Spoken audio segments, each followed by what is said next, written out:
The most staggering moments in the history of sport. From the New Orleans 37-yard line on the game's final play, a perfect snap, a perfect hold by Joe Scarpati, and Tom Dempsey's kick to top all kicks. Dempsey kicks, it's on the way! It is! Good! It's good! It's good! It's good! The Saints have won! The Saints have won! The stadium is wild! The Saints have won 19-17! There it is right now. This is crushing. End of the season for one team. Look at Monty Clark. 43-yard field goal attempt by Murray to win the game. Long enough. It is no good. He missed it to the right.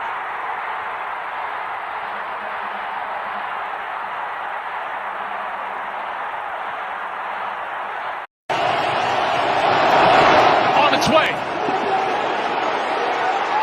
It bounces off the crossbar, and it's good! Oh my goodness! Oh my goodness! Get far enough down the field. Rodgers in trouble.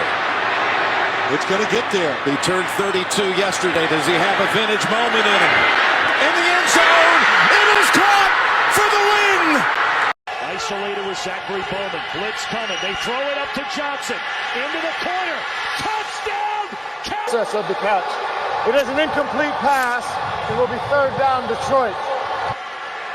Here's the call. After review, the ruling on the field stands. It is an incomplete pass. See what the call is. I just couldn't tell if there was contact. There was a little bit of a grab. There was a little bit of contact in the Pass interference, number 59. Defense, automatic first down. It's a huge call. A huge call.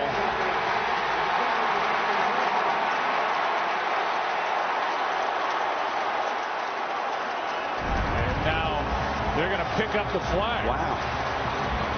Boy, that was late. Play action.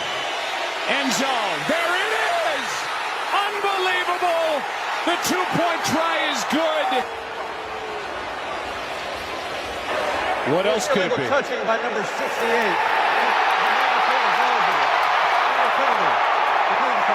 So the call is an illegal touch. I think Third and a long yard, and they're going to throw. Stafford complete. Calvin Johnson to the end zone, fumbles it, and it goes out of bounds. It'll be a touchback if he didn't break the play. And it's ruled a touchback. Here's Purdy with a lot of time. Steps into one. Launching deep. Going for Brandon Ayuk. It is. Oh, he caught it off the rim. Bounce and catch to Ayuk. Yeah, Bill Gore did a nice job. He cut off the receiver. In 1971, the Detroit Lions were playing the Chicago Bears. Wide receiver Chuck Hughes suddenly fell to the turf, clutching his chest. At first, players thought it was a normal injury, but moments later, Hughes was gone. They got the last one right, but they certainly got the previous one dead ass wrong.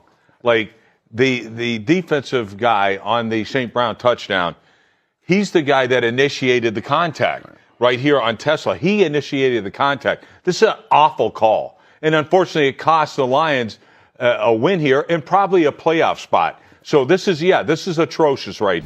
From Michigan State is going to come into the Silverdome. Paul Edinger, 54-yard field goal. Good! Good! The Bears win! The Lions are gone! And while Detroit is stuck... Take that catch, he's too big and athletic. 28-20. Oh, no! Oh, no! You're chagrin of Steve Mariucci. The snap is in the dirt, if you want to call it dirt, and it can't be handled by Nick Harris because rookie Don Molback.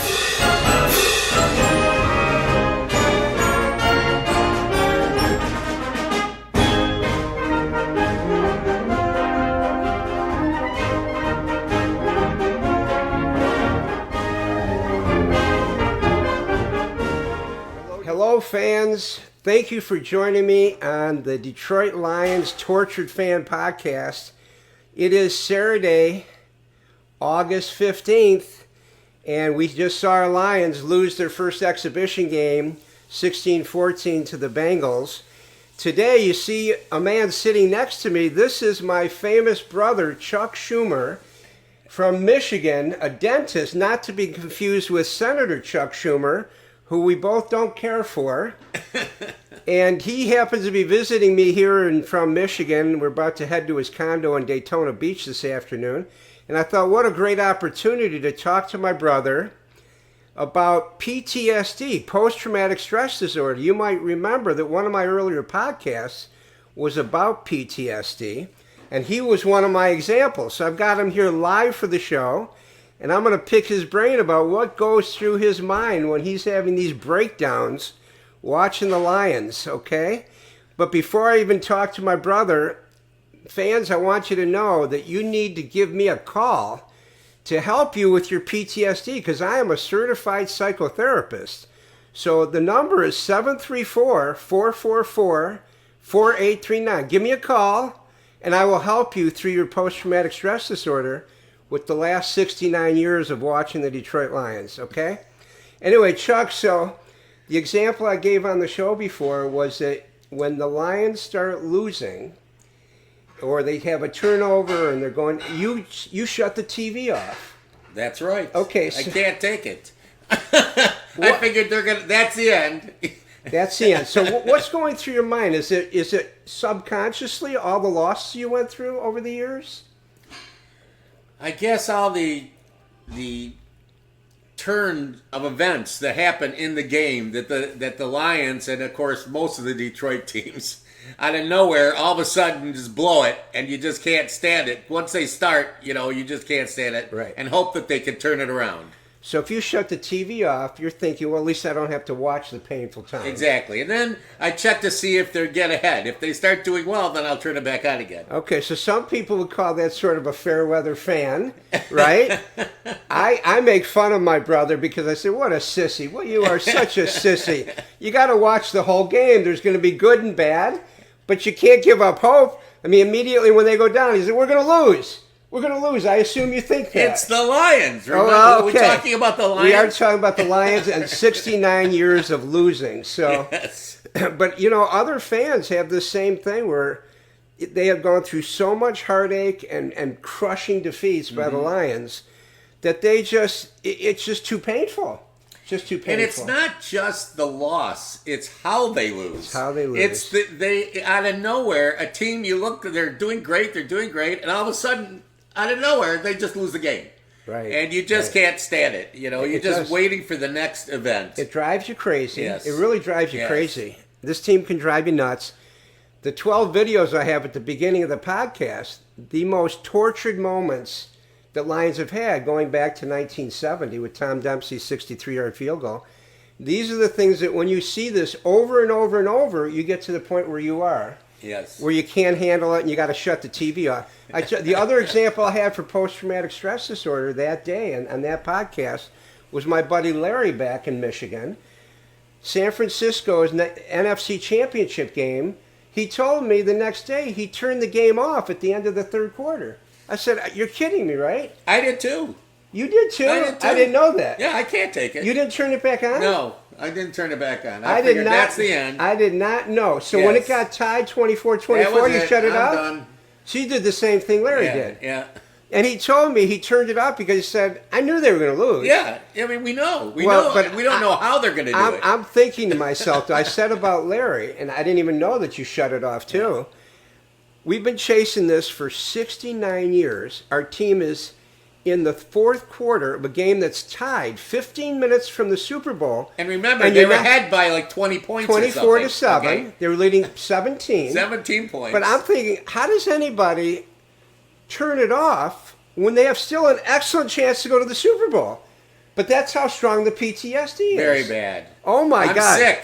I'm sick. You're a sick man. My brother's a sick man. The Lions have made me sick. There are tens of thousands of other sick people like my brother. And my friend Larry. I had no idea you shut it off at the San Francisco game. Actually, I shut it off before that. Oh, my God. Oh, my God. That's unbelievable. Talking about that game, I'm at a Hooters with my buddy from Detroit watching. And at halftime, there's this young couple that bought my book. And I wrote in their book, they wanted me to sign it. I wrote, am I dreaming or are my Lions 30 minutes away from the Super Bowl? Yeah. I guess I was dreaming. You were dreaming. I guess I was dreaming.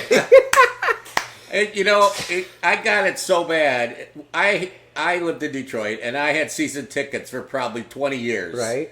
And right from Tiger Stadium to the Silverdome to Ford Field, I mean, I had all the tickets. And it got to the point that one season, I just didn't go to any games. I couldn't take it. And you didn't sell them? I didn't sell them. I just did not go to the games. I bought the season tickets. That was threw the tickets I'm away. not going. Yeah. You just threw the tickets away. Yeah. Oh my God! That's I had it bad. I'm very sick. You have a very strong case of Lions PTSD. You're a very sick man. Yes. But you know, I'm a psychotherapist, Yes, so I I've can been help in my therapy. brother Yes, too. yes, you've been I giving can me help my therapy. brother too. He took me for a walk today to get me my mind straight. Well, I'm trying to get him in preseason mode. He's got to get in shape. Yes. Because the season starts September 13th. My brother's a little bit out of shape. We got to get him in shape. Yes. So, hey, before we stop this, what are your thoughts about the season this year? What do you think is going to happen with the Lions this year? Let me hear. Do I have to be honest? You have to be honest. I think they're going to start with tremendous expectations. I think that they may start slow or fast. They're gonna be in it all the way till probably the last 3 weeks, and then they'll figure out how to lose right at the last second and be out of it. That's what I think. But you think they're going to make the playoffs, don't you? Maybe. Okay. I don't know. But if they do make the playoffs, you think they'll lose in the first or second round of the playoffs? Do I have to say it? I think you have to answer the question. You have to answer the question. Look, I want them to win. I think they're great. I think they got it all. They have everything. I think they're just jinxed.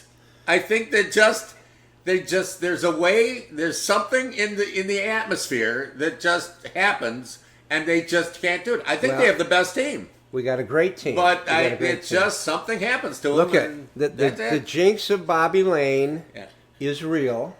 I think it's a real thing. We've got Jinxie here, Jinxie the Lion. Yes. Say hi to my brother Chuck, Jinxie. Hello, Chuck. Hi, Jinxie. Are you the one that did this? Let me shake Are you. you the one that did this? No, I didn't do it. I didn't do it.